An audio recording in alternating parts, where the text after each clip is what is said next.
She joins us live with our top story at 5. Kalee. Today, many people are out to get their last-minute items, but malls weren't as crazy as many would think.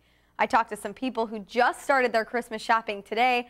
They have a lot of going out of town. They can call the police department, go there, fill out a form, and say when they're going to be gone, what time they're going to be gone, and actually a district officer will go to their house a couple times a day while they're gone and actually go up to Kalee, what's going on out there?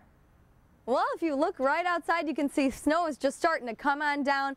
Out here, we're actually starting to get accumulation on the tops of the grass and also on the top of cars. Trotting Derby has been held at the Taconic State Fair, but this year, rain, rain, and more rain has been the theme for December so far. 125 crews from the Southern Illinois Department of Transportation. Kalee. Well, it's a great turnout already. When I got here today, the doors had not even been opened yet, and there was a line the length of a football field out of families and kids. This building behind me is over 80 years old. December of '06, we were sitting 13 inches above normal, which left us with a surplus of moisture. Kalee Dionne, News 3. Today, 28-year-old Alex Figueroa walked across that stage, receiving his marketing degree. I spent the last week getting to know him, and he isn't your average graduate. He had somewhat of a different struggle, one that began 7 years ago. Take a look. Did you ever think you'd get to this? No. I never thought this would be. But it is exciting. Alex is just a normal college student. He's a marketing major hoping to have a job in event marketing after college.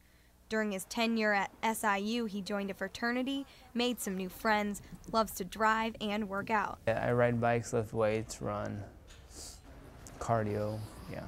I do a little bit of everything.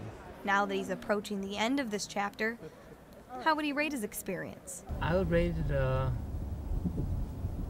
a 9.5.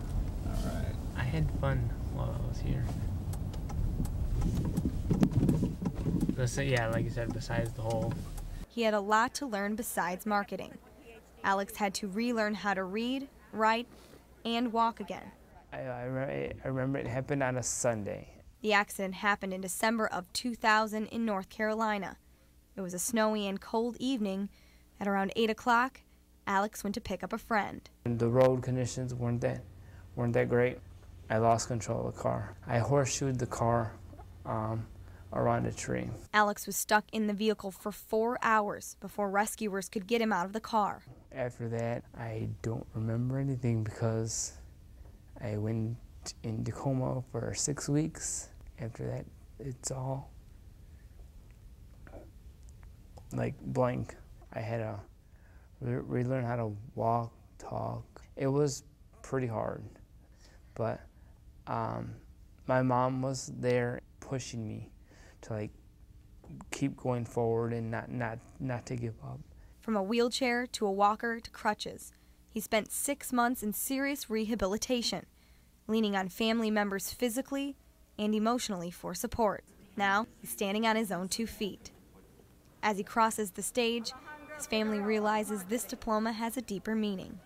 Gosh, I have no words. I'm so proud of him and, so thankful and, that he was able to finish his dream. Well, it was hard for me, but I mean, if I can do it, anybody can. I mean, it's got its hurdles that you got to overcome, but it can be done. Wow. So now his accident happened 7 years ago. So at what point did he decide he wanted to go to college? Well, actually, he was in the Marines before the accident happened, and the dream was to go to college after he got out of the Marines. So that gave him more of a drive to get through, and he's just such an amazing man.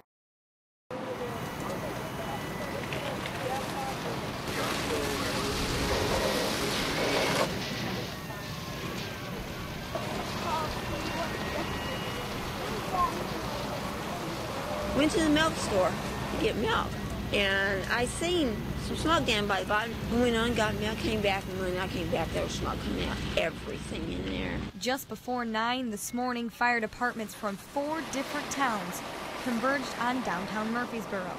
A storage building on 17th Street was in flames.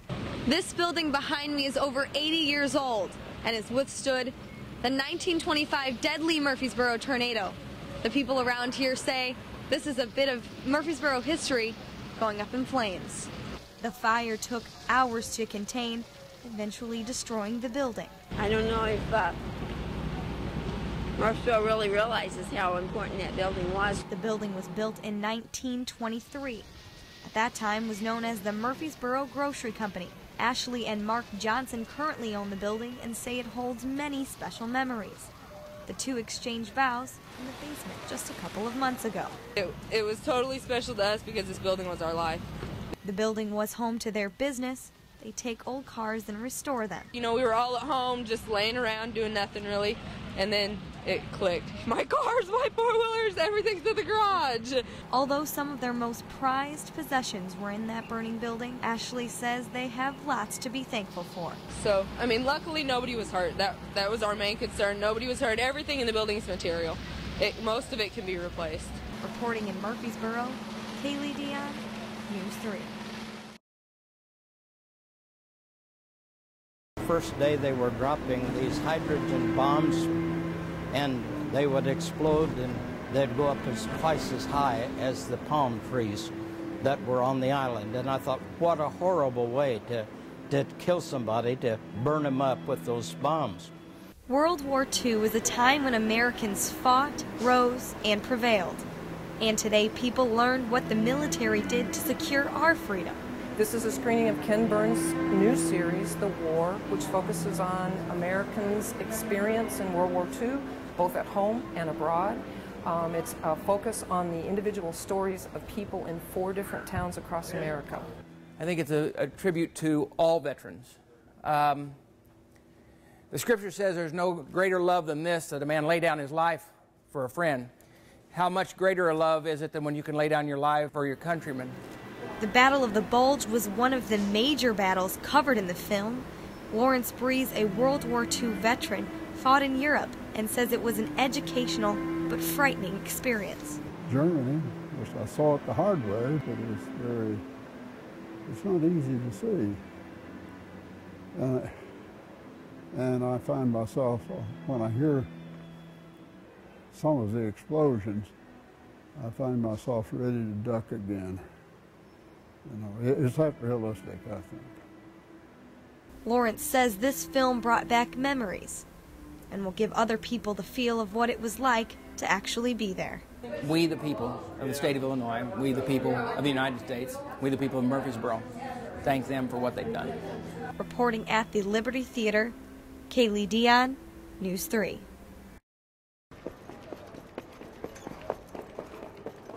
This is the Super Bowl of harness racing. For over a decade, DuQuoin has hosted the World's Trotting Derby, and their track is known as the fastest in the world. The young and the old alike came out to see what this year's race had to offer. The race is only 1 heat this year instead of 3, and includes 9 award-winning horses. The State Director of Agriculture, Chuck Hartke, says there's stiff competition at today's race. The favorite horse in the race is Donata Hanover. And then we have a challenger by the name of Adrian Chip. Those 2 horses competed in the Hamiltonian. And they're back here for a repeat of the World Series of Harness Racing right here in DuQuoin, Illinois. Many fans come to watch their favorite horse, others just for pure entertainment. Lee Perkins from Heron says he waits all year for this event. The gambling.